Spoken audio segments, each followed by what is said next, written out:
Next up on my deep dives, Godzilla and I are going to talk about Apostle Madeline. The song is in 3 parts. The first part is about this incredible experience that Angelo and I had at a bar on Madeline Island, our first night there. We were looking for a place to eat dinner because we had arrived pretty late. We were camping, and we didn't feel like lighting a fire and trying to cook dinner in the dark after a long day of travel. So they didn't serve food at this bar, but the owner had made a big pot of soup that day. So he went in the back and got us his homemade soup and fed us.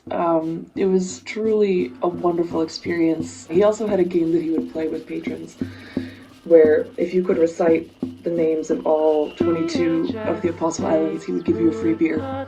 So I spent some time that night trying to create a rhythm where I would have them all memorized, and I didn't make it that first night, but that became the foundation of the first part of the song. Those 2 offset rhythms that are happening are the names of the Apostle Islands. That evening when we went to sleep, finally in our tent, we were both woken up by these big, heavy footsteps passing through our sight, and it got closer and closer to us, and the wall of the tent slowly pushed in. We heard these deep breaths, and then pulled back, and then these huge, heavy footsteps slowly padding away.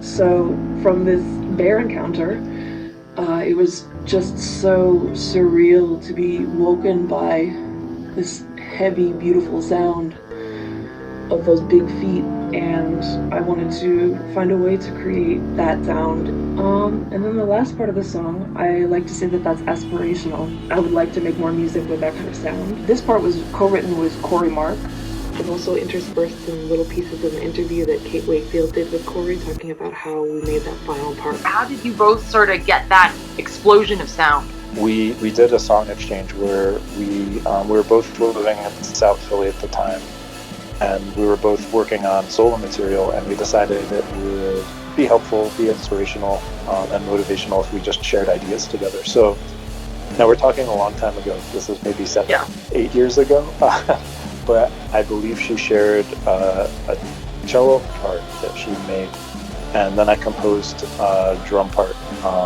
in GarageBand and sent it back to her. And so that was the beginning of that idea, and then she went on to compose a full piece. Started with a kazoo loop that I sent to him, and he put these super heavy drums on it, and I loved the sound of it. It was just so fun to hear this ridiculous kazoo become very heavy.